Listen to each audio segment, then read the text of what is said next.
புரிஞ்சுக்கோங்க, யாருக்காவது காசு வேணும்னா யார்கிட்டையும் கேட்காதீங்க, இந்த மலை மேல இருக்கிற எங்க ஆள்கிட்ட கேளுங்க. அவர் தான் எல்லா காசையும் வச்சிருக்கிறார். அவர்கிட்ட போனா லோனே இருக்காது.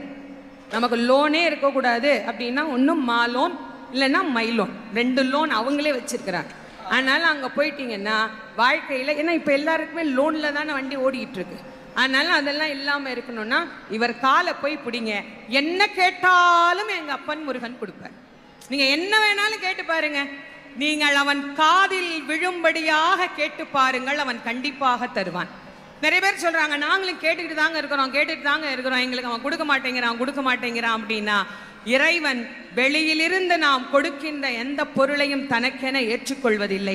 நானே தயாரித்து ஒன்று கொடுத்தால் இறைவன் அதை ஏற்றுக்கொள்வான். நிறைய பேர் நான் கூடையா பூ வாங்கிட்டு போறேன், நான் அப்படி அபிஷேகம் பண்றேன், இப்படி அபிஷேகம் பண்றேன், எல்லாம் வெளியிலிருந்து வந்தது தானே, நீங்களாம்